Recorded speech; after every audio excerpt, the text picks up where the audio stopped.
And the first thing to really talk about is I want to take you back to the beginning. And in 1995 you started. Yep. You went public in 97. And I'll adjust for stock splits, but you raised stock. You issued shares at $1.50 a share. That's right. In 1988, your revenue was $600 million, and you lost $125 million, but your stock had gone to $55 a share. So you doubled down. Sales went up threefold. You lost another $400 million, but your stock went up to $76. $27 billion of market cap. Your personal net worth of $9 billion. Take us back to that time where the market is telling you you're doing great, but you have red ink in the company. You took on $2 billion of debt from 99 to 01 while you doubled sales yet again. What were you thinking back then? Well, that's a great question, and it is kind of fun to go back and think about those days.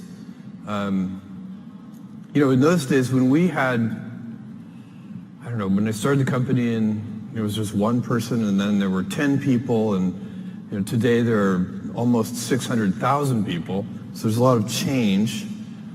But back in that time, we were still a pretty small company by most standards. But we were growing fast, and it was very exciting. When I started, I was driving all the packages to the post office myself. I knew the UPS guy so well that he would let me in even like 5 minutes after closing. So it was, I hoped one day we'd be able to afford a forklift. It was that kind of operation. We were so inefficient with our operations and logistics in those early days when there were just 10 of us that I didn't have packing tables. We were packing on the floor on our hands and knees. And I said to one of the software engineers who was packing alongside me, you know what we should do? We should get knee pads. And he looked at me like I was the dumbest guy he'd ever seen in his life. And he said, Jeff, we should get packing tables. And next day I got packing tables, and it doubled our productivity. And so, but in the era you're talking about, we had gone public, and you're right, on a split-adjusted basis, it's $1.50 a share in today's terms. And the market became very quickly a kind of an internet bubble kind of market, and the stock prices went up very, very high. When I raised the initial funding for Amazon, I had to talk to 60 prospective investors to raise $1 million, and I raised $1 million from 22 different investors, $50,000 at a time, and they got 20% of the company for $1 million, and that was in '95. But just 2 or 3 years later,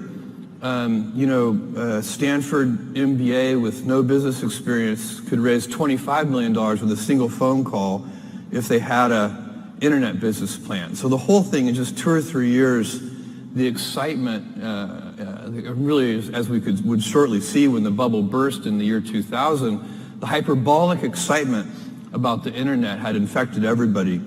And I knew that we had I liked our business, and I liked the fundamentals of our business, but I also knew that the stock price was disconnected from what we were doing on a day-to-day basis. And so I was always preaching. We would have all hands meetings, and it was a small number of employees at that time, but probably, let's see, in '97, I think we would have had a few hundred employees.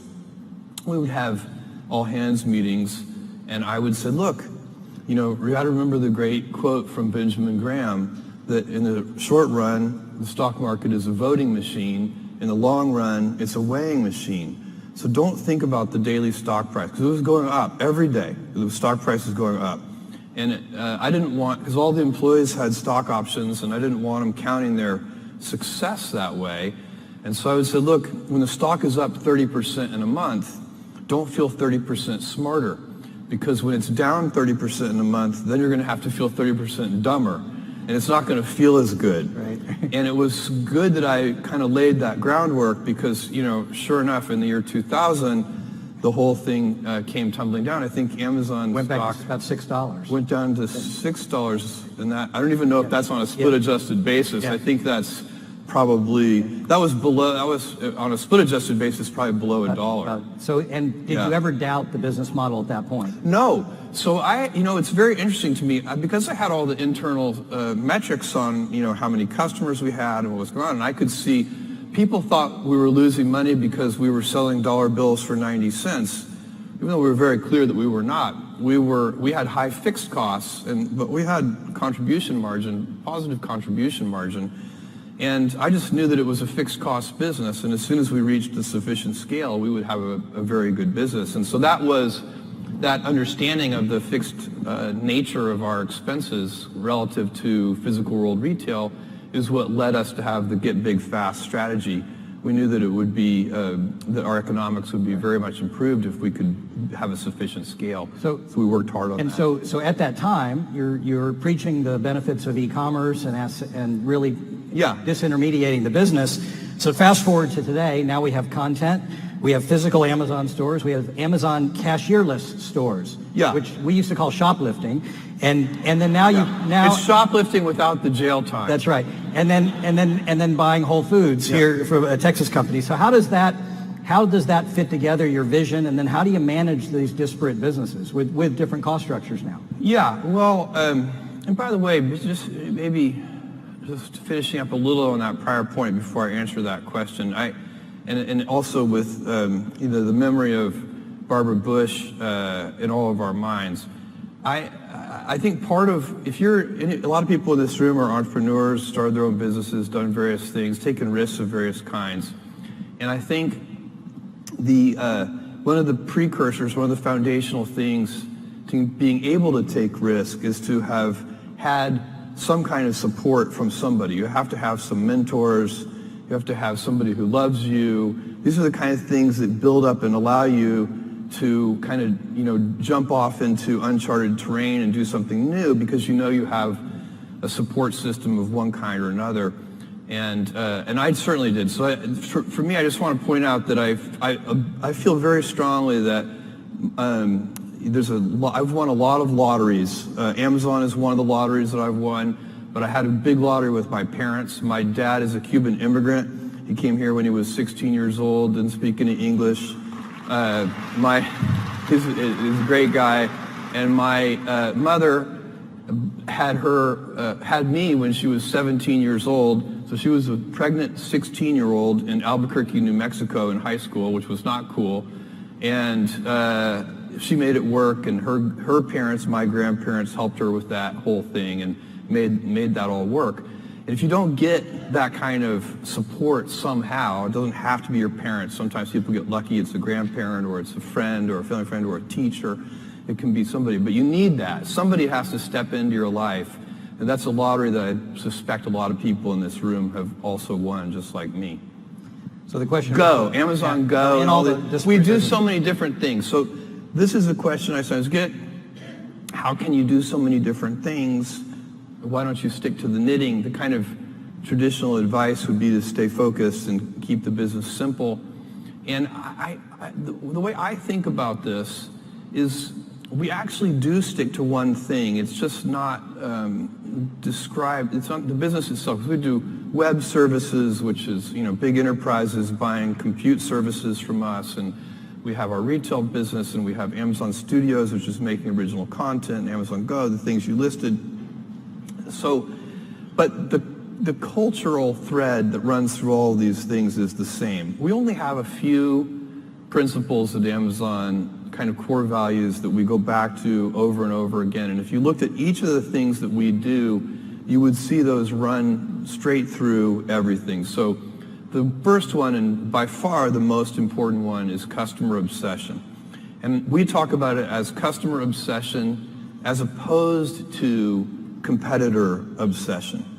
And I have seen over and over again companies talk about that they're customer focused, but really when I pay close attention to them, I believe they are competitor focused.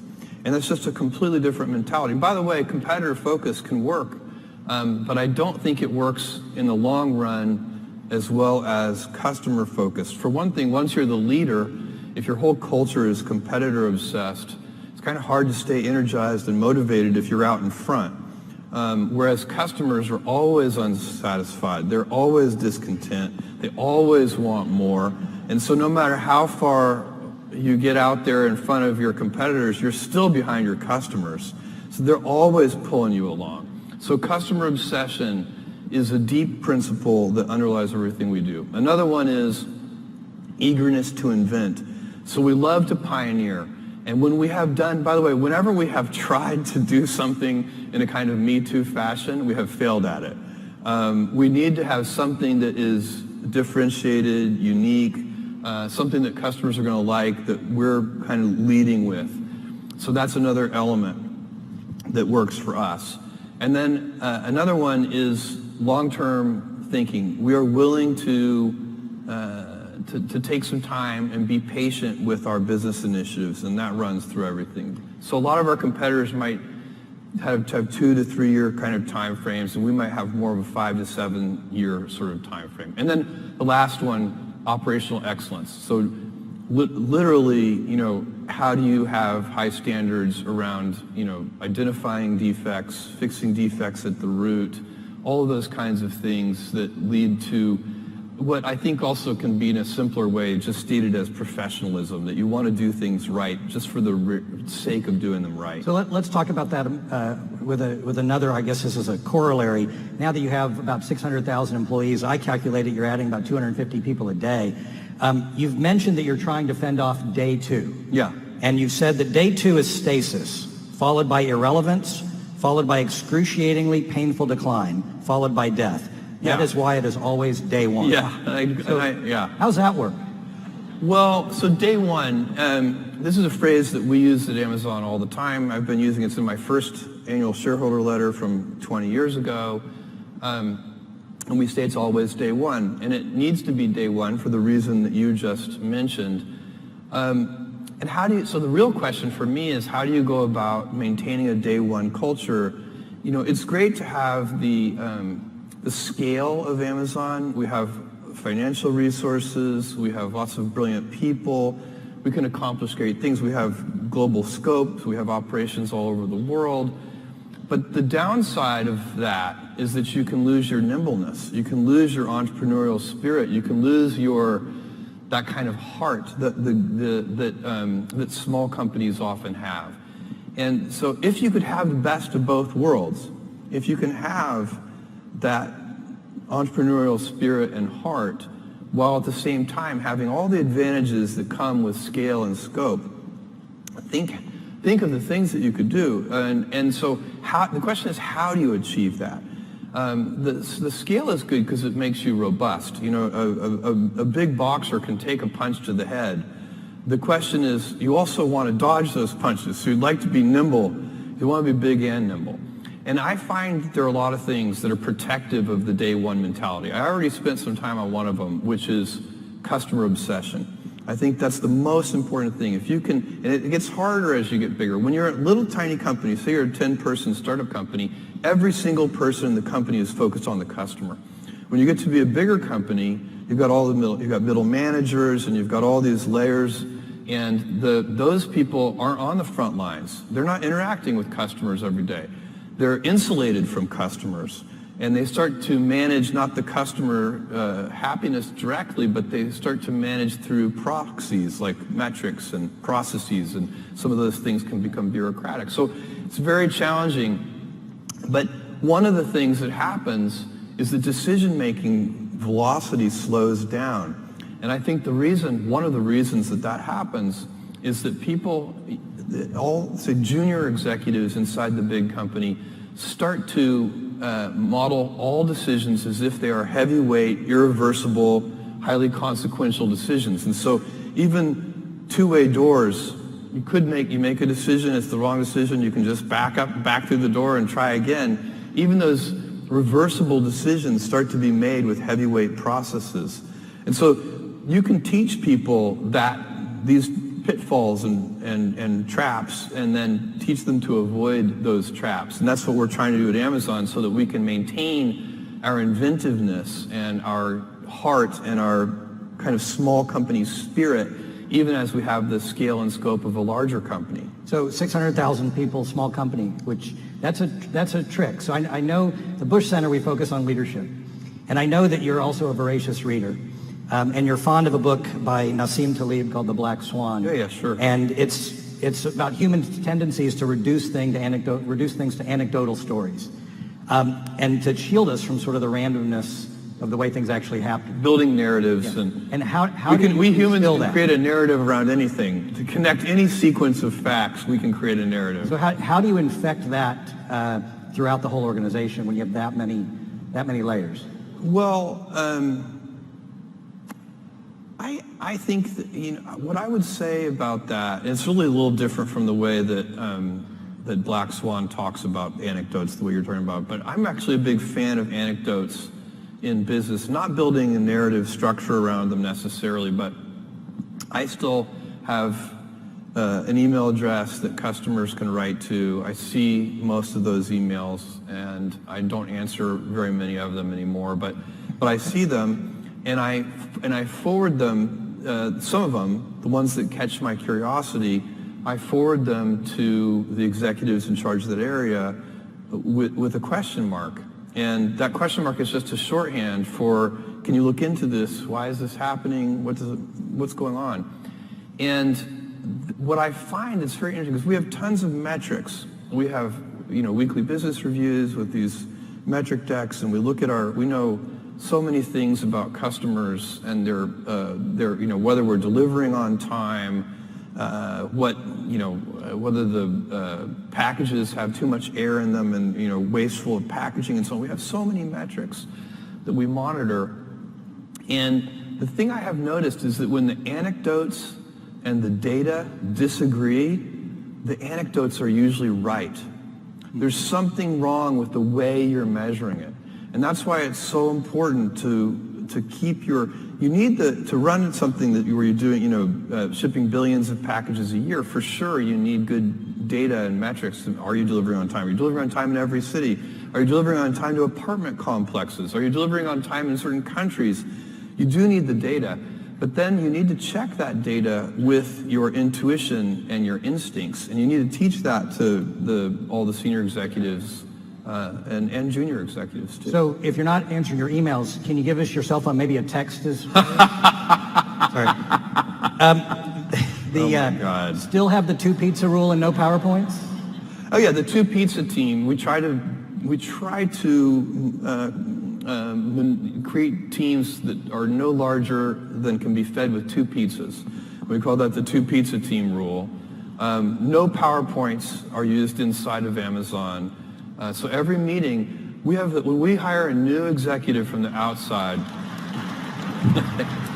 this is the weirdest meeting culture you will ever encounter. And new executives have a little bit of, culture shock in their first Amazon meeting, because what we do is somebody for the meeting has prepared a 6-page memo, a narratively structured memo that is got, real sentences and topic sentences and verbs and nouns, not just bullet points. And it lays out and supposed to create the context for what will then be a good discussion. So, and then we read those memos silently in the meeting. So it's like a study hall. And we do that, everybody sits around the table, and we read silently for usually about half an hour, however long it takes us to read the document. And then we discuss it. And it's so much better than the typical PowerPoint presentation for so many reasons. I could talk about this for all of our time. Nobody's eating the pizza at that point because we're sitting around. No pizza usually at that point. One author said that takes you back to River Oaks Elementary School in Houston, where they started with a silent reading exercise. I never made that connection, but you never know where things come from. I did have a great experience there. Yeah. So, but I definitely recommend the memo over the PowerPoint. And the reason we read them in the room, by the way, is because just like, high school kids, executives will bluff their way through the meeting as if they've read the memo. Because we're busy. And so you got to actually carve out the time for the memo to get read, and that's what the first half hour of the meeting is for. And then everybody's actually read the memo. They're not just pretending to have read the memo. That's pretty effective. How has your leadership style changed over the years? It's changed a lot, mostly just because it's had to. You know, the company has changed so much, and I can't, you know, when the company is 10 people or 100 people, I can be involved in every decision, not just, you know, not just the objectives, like what are we going to do, but even the methods, how are we going to do it? And as the company gets bigger, you know, the CEO or the founder or whoever it is leading the company cannot be involved in all of those decisions. They certainly cannot be involved in the methods of how things are going to get done. So you do have to change your leadership approach as the company scales. But the principles of the company have not changed. In fact, I probably spend more of my time now on culture and trying to set high standards for things like customer obsession and inventiveness and things like that. So for me, I'm kind of a teacher now, so it's changed quite a bit, and I have this great luxury. I love my job. I tap dance into work. Even I just got back from an amazing vacation in Norway. I got to go dog sledding and go to a wolf preserve and all this really cool stuff. But I couldn't wait to get back to work because it's so fun. And one of the reasons it's fun for me is I get to work in the future. So my job, I have very limited kind of day-to-day operational needs. You know, I've constructed my job so that I don't have to be pulled into the present. I can stay 2 or 3 years in the future. And actually, I'm always advising my senior team, the people who report to me, that they should organize themselves in the same way. We're big enough now that they need to be able to look around corners. They can't be, if something pulls me into the present, it's because something has gone wrong.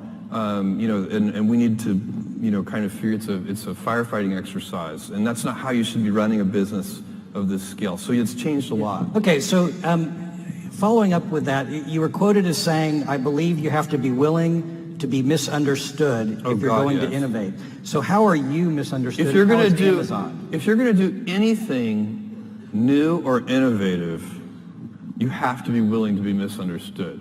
And if you can't tolerate that, then for God's sake, don't do anything new or innovative. Every important thing we've done has been misunderstood, often by well-meaning, sincere critics, sometimes, of course, by self-interested, insincere critics. But you know, I'll give you an example. 1,000 years ago, we started this thing called customer reviews, and we let customers review books. We only sold books at that time, and customers could come in and rate a book between 1 and 5 stars, and they could write a text-based review. You guys are very familiar with this. It's now a very normal thing. But back then, this was crazy, and the publishers, the book publishers, did not like this because, of course, not all the reviews are positive. And I got a letter from one publisher that said, I have a good idea for you. Why don't you just publish the positive customer reviews? And I thought about this, and the argument he was making to me is that our sales would go up if we just published the positive customer reviews.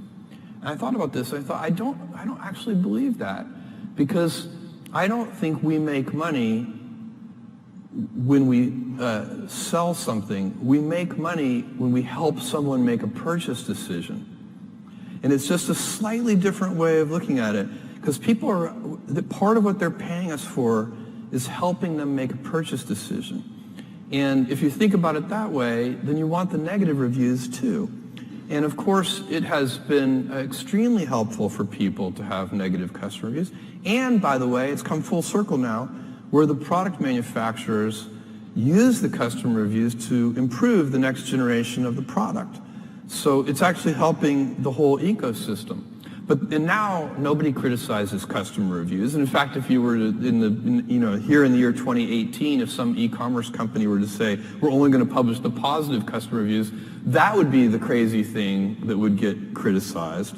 So the new and innovative quickly becomes the new normal, and then it's the new incumbent idea, and then it doesn't get criticized.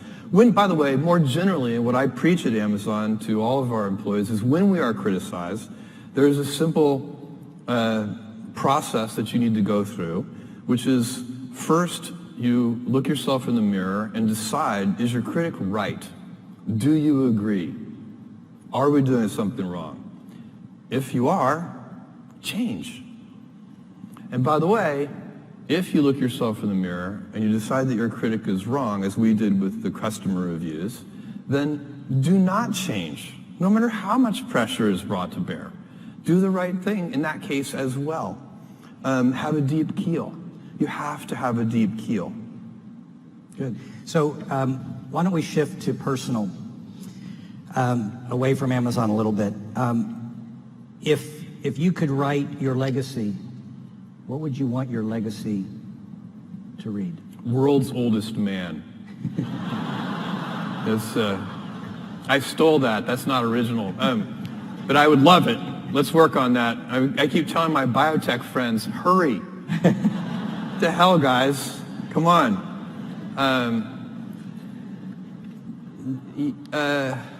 I don't know. I'm probably, if you think long term, and I can talk about this at great length, but long term, if you take a really long run view, many decades, maybe even a couple of hundred years, I think the most important work that I'm doing, and I get increasing conviction on this with every passing year, is the work I'm doing at Blue Origin on space travel. Okay. Well, why don't we talk about that? Okay. Because I think from a vision standpoint, I think people should appreciate the horizon that you have. So let's talk about your I'll call it your near-term objectives. Well, let's say 75 years, and then your long-term objectives 100 to 300 years from now. Well, so first of all, you don't choose your passions choose you. And all of us are gifted with certain passions, and the people who are lucky are the ones who get to follow those things. And I always advise our young employees, I meet with interns and so on, you can have, and my kids too, you can have a job, or you can have a career, or you can have a calling. And if you can somehow figure out how to have a calling, you have hit the jackpot, because that's the big deal. And most people don't ever get there. You're very lucky if you have a career. A lot of people end up with a job. And so, for me, I have been interested in rockets, space travel, propulsion since I was a 5-year-old boy. And I have spent a tremendous amount of time thinking about it. So it's not like I really have a choice to follow this passion. It has captured me. But I think it's very important that we go out into space as a civilization. And the reason is not the one that I think is very common. There are many reasons that are given. One of the reasons that is out there, and it's a very old idea, one of the people who first articulated it very well was Arthur C. Clarke. He said, all civilizations become spacefaring or extinct. And that even may be technically true in a long run, kind of long enough horizon. But that idea is it has kind of come to be that we've got all our eggs in one basket, and we need a plan B. If we had a civilization elsewhere on another planet, somewhere in the solar system, then when Earth gets destroyed, humanity will still be fine. I find this particular argument incredibly unmotivating. We have now sent robotic probes to every planet in this solar system. Believe me, this is the best one. It is not close.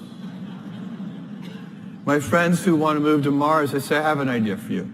Why don't you first, for a year, move to the top of Mount Everest, because the top of Mount Everest is a garden paradise compared to Mars.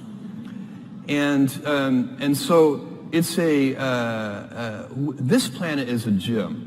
This planet is unbelievable, and as you travel around, the more you travel around, the more you see how incredible it is. And I'm not even just talking about nature. I'm talking about the civilization we built and the urban cities that we have, and all of these amazing things. And so we need to protect it. Now, and I'm not even talking about protecting it from asteroids or nuclear holocaust or anything, although all those things are probably important and valid. But we don't need to worry about that because we have something more certain that is a problem.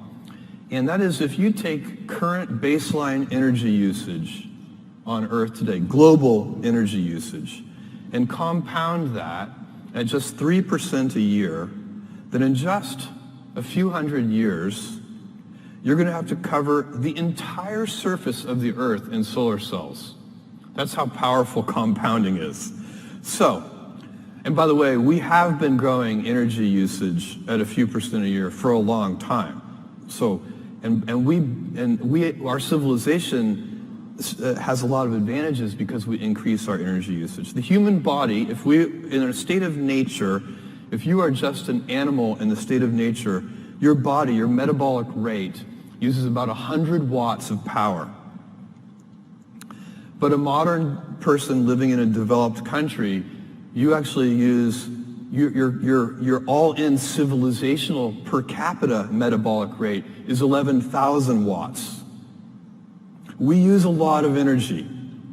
That's about as much energy as a blue whale uses. And so we have, there are billions of us, and most of us aren't even really living in the kind of lifestyle of a developed country yet, but they will be very soon, and we hope they will be. We want them to. And so you're going to face a choice, and you won't face this choice, and I won't face this choice, but your grandchildren's grandchildren will face this choice. Do you want to live in a world of stasis, or do you want to have 1 trillion humans living in the solar system? Because the solar system is big. Earth is small. We capture Earth's surface is so small, it captures a tiny, tiny fraction of the solar output. So once you go out into space, you have, for practical purposes, once again, unlimited resources. And the solar system can easily support 1 trillion humans. If you had 1 trillion humans, then you'd have 1,000 Mozarts and 1,000 Einsteins and so on and so on. That would be a dynamic, incredible civilization in which you would want your grandchildren's grandchildren to live in. I think ultimately Earth becomes zoned, residential and light industrial. And, we'll have universities here and beautiful parks and houses, but we won't have big factories here. All of that will be much better done in space, where we have access to much higher quality resources. And so that's going to take that's a multi-100-year vision. And my piece of this vision is I'm taking my Amazon lottery winnings and I'm converting them into reusable rocket vehicles so that we can lower the cost of access to space. Because right now the price of admission to do interesting things in space is just too high. If I look at what Amazon was able to do 20 years ago, we didn't have to build a transportation network. It already existed. That heavy lifting was in place. We didn't have to build a payment system. That heavy lifting had already been done. It was the credit card system. We didn't have to put a computer at every desk. That had already been done too, mostly for playing games, by the way, and so on. So all the pieces of heavy lifting were already in place 20 years ago, and that's why, with $1 million, I could start this company. Today, and then there are even better examples on the internet over the last 20 years. Facebook started in a dorm room. I guarantee you 2 kids cannot build a giant space company in their dorm room. It's impossible. But I want to create the heavy lifting infrastructure, kind of do the hard part, so that the future generation, 2 kids in a dorm room, will be able to create a giant space company. So that's the goal. And then, thank you, you're not going to, you're not going to achieve the vision that I just laid out of 1 trillion humans living in space and having this dynamic world without a big industry made up of thousands of companies. But it has to start with making the vehicles much more productive.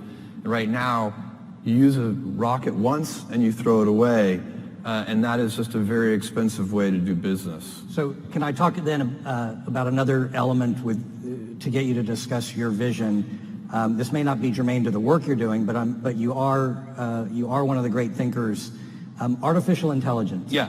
Pros and cons. We've heard people talk about the great benefits. We've heard about disrupting and changing and leaving us all in a jobless society.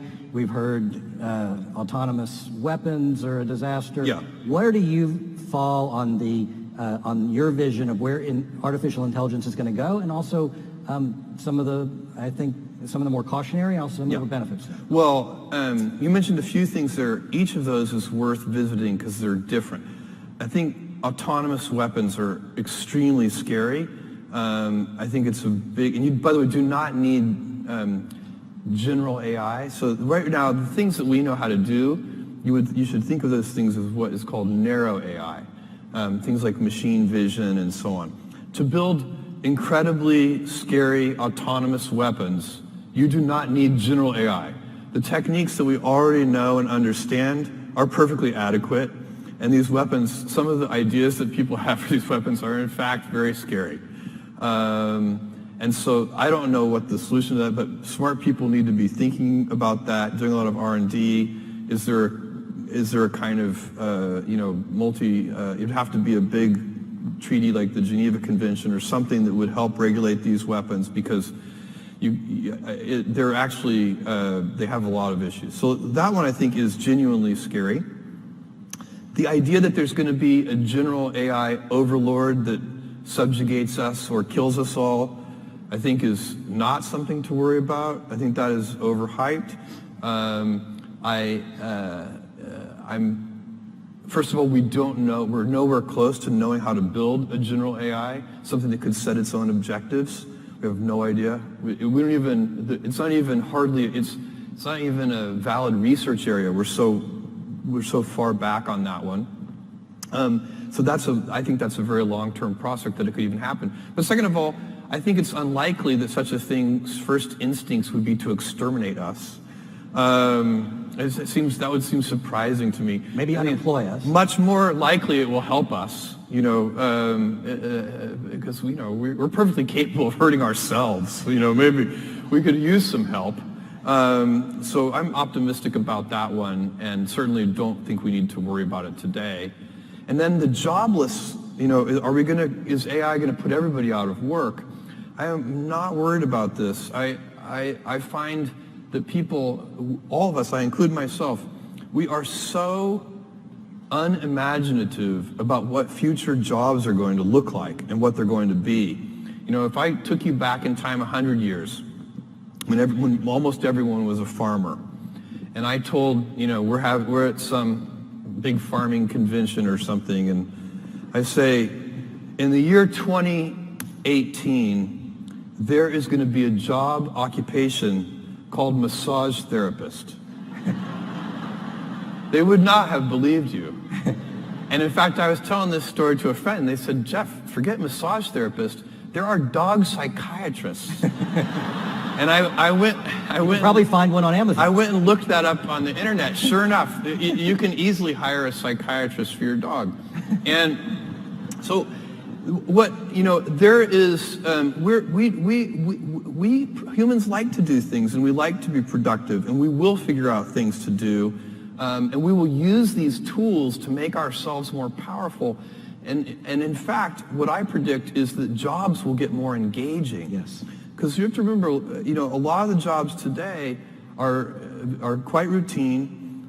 They are not necessarily anybody's, as I said before, career or calling.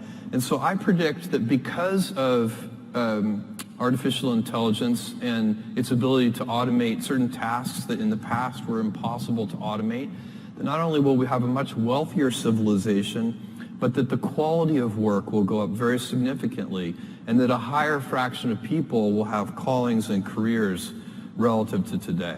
So can I bring you back down to the present a little bit, and then I'd be remiss if I didn't use some of our time on your personal purchase of the Washington Post. Yeah. So you buy the Washington Post a few years ago. Is it going the way you thought it would go? Much better, much faster. So the Post is profitable today. So I bought the Post in 2013. The Post was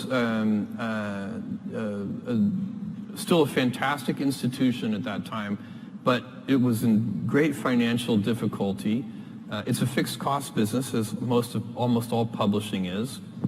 And their revenues over about 6 years, from sort of 2007, 2008 to 2013, had been cut in half from $1 billion a year to $500 million a year.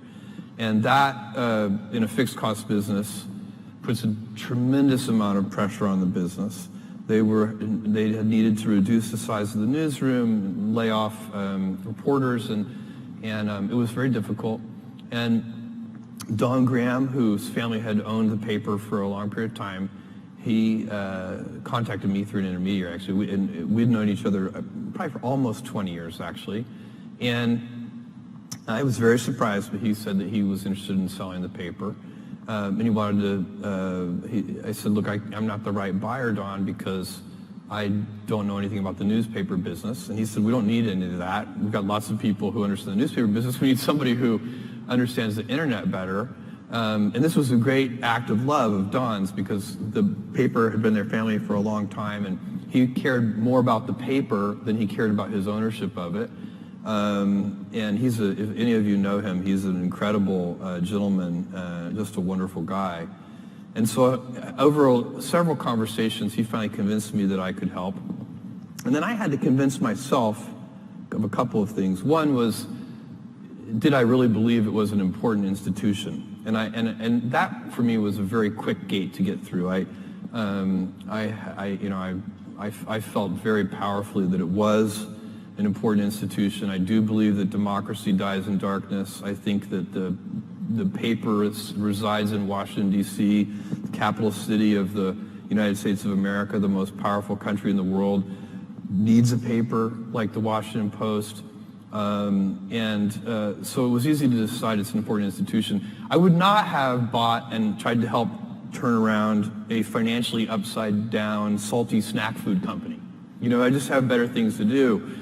So that's why for me it was so important that it be, I might buy a really well-run, healthy salt food snack company, but that would just be an investment. And so and then the second gate I had to go through after that was, I really wanted to convince myself that it wasn't hopeless. Because if it had been hopeless, also I wouldn't want to get involved. But I didn't think it was, and it has turned out to work very, very well. We did one very simple thing, really, which is we switched from, it's been a lot of work, and I don't mean to make it sound simple. The team has done an amazing amount of work.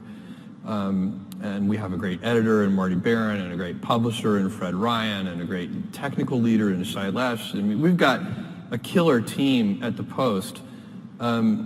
But the big kind of strategic change at the Post was flipping it from being a fantastic local, regional newspaper to being a fantastic national, global newspaper. And the reason we did that is very simple. The internet took away so many gifts from newspapers. Mostly they're kind of local ad monopolies and so on. Like, the internet just dissolved all of the gifts that newspapers had. But the one gift that it brought to the table for newspapers is almost free global distribution, because you can do it digitally. And so we refocused on that, and we had to switch from making a relatively large amount of money per reader on a relatively small number of readers to a small amount of money per reader on a much larger number of readers, and that's what we've done. And so in our time remaining, I have a couple real quick ones. Yeah. Who do you emulate?